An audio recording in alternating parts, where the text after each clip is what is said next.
শিলংয়ের সকালগুলো অসম্ভব সুন্দরভাবে শুরু হতো। রিসর্টের চারিপাশটা ভীষণ সুন্দর, সাথে বিভিন্ন পাখির ডাক। দারুণ লাগতো। আজকে আমাদের চতুর্থ দিন। এটা হলো আমাদের ব্রেকফাস্ট করার জায়গা। আগের ভিডিওতে বলেছিলাম যে এখানে আলাকার্ট সেকশনটা একেবারেই আমাদের পোষায়নি, কিন্তু এনাদের কমপ্লিমেন্টারি ব্রেকফাস্টটা বেশ ভালোই ছিল। প্রথমেই নিয়েছিলাম noodles, sausage, mini chicken cutlets, macaroni salad, veg pakora আর সটেড ভেজিটেবলস। এই ভেজ নুডলসটা কিডস সেকশনে ছিল, তাই একদম ঝাল ঝাল ছাড়া আমার খারাপ লাগলো না। মিনি চিকেন কাটলেট গুলো একটু ড্রাই হলেও আমার বেশ ভালো লেগেছে। ম্যাকারনি স্যালাডটাও ঠিকঠাক, মন্দ নয়। ভেজ পাকোড়া ছিল পাকোড়ার মতোই খেতে।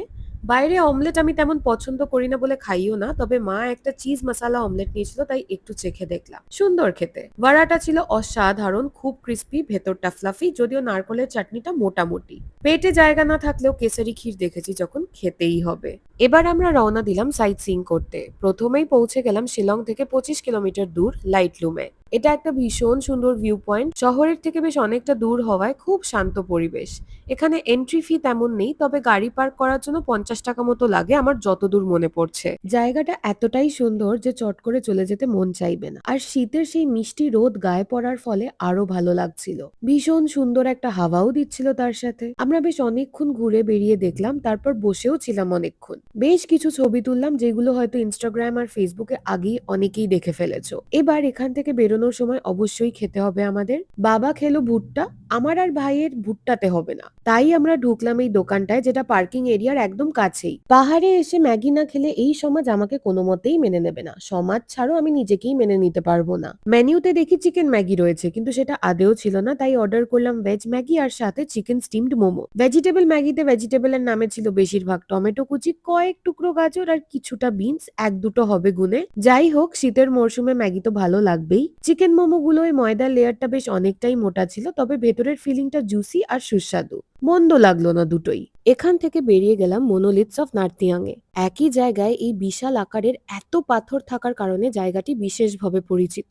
একটু ঘুরে ফিরে দেখলাম আর কি। কাছেই রয়েছে 600 বছর পুরনো এই নার্তিয়াং দুর্গা মন্দির। এটি 51টি শক্তিপীঠের মধ্যে একটা। ওয়েস্ট জান্তিয়া হিলস এ অবস্থিত এই মন্দিরটিতে প্রতি বছর দুর্গাপুজোর সময় নানা প্রান্ত থেকে প্রচুর লোকজন আসেন। এই দুটো জায়গা ঘুরে তারপর রওনা দিলাম হোটেলের দিকে। ক্রিসমাসের আশেপাশের সময় এখানে আসা মানেই বিকেলে মারাত্মক ট্রাফিকে পড়া। শিলং পৌঁছালাম তখন প্রায় 7:30 বাজে। ভাবলাম একেবারে খেয়ে দিয়েই ঢুকি, তবে হোটেলে খাবার ইচ্ছা ছিল না। তাই গেছিলাম সিটি হাট ধাবাতে। ভেতরে গিয়ে বসতেই টেবিলে এসে গেল কমপ্লিমেন্টারি রোস্টেড পাঁপড়। আমরা প্রথমেই অর্ডার করেছিলাম মালয়েশিয়ান গ্রিন স্যুপ। এটাই ছিল ডিম, চিংড়ি আর চিকেন।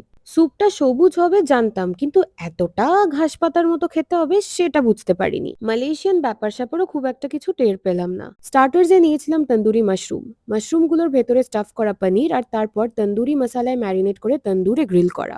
ভীষণই ভালো খেতে ছিল। সাথে আবার নিয়েছিলাম sweet and spicy crispy chicken.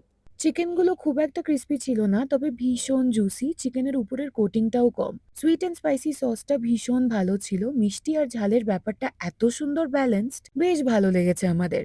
Main কোর্সে নিয়েছিলাম মিক্সড ফ্রাইড রাইস, সাথে মঙ্গোলিয়ান চিকেন উইথ ভেজিটেবলস। এখানে ফ্রাইড রাইসটা ছোট চাল দিয়ে বানানো হয়। দেখতে গোবিন্দভোগ চালের মতো হলেও খেতে একটু আলাদা। অনেক সবজি দেওয়া ছিল, সাথে চিকেন, ডিম, মাশরুম। লাইট সয়া সস দিয়ে বানানো এই ফ্রাইড রাইসটা দুর্দান্ত লেগেছে আমার। মঙ্গোলিয়ান চিকেন উইথ ভেজিটেবলসটা সুইট অ্যান্ড স্পাইসি ক্রিস্পি চিকেনের ভাই বলা যেতে পারে। সসটা প্রায় একই খেতে, তবে এই যে সবজিগুলো সাথে দেওয়া ছিল সেটার কারণে বেশি ভালো লাগছিল। মিষ্টি মুখ করবো না সেটা তো হয় না, তাই শেষ পাতে নেওয়া হয়েছিল ক্যারামেল পুডিং। খুবই সুন্দর খেতে। ব্যাস, এভাবেই কাটলো আমাদের চতুর্থ দিনটা। দেখা হচ্ছে পরের ভ্লগে। আজকে আসি তাহলে, টাটা।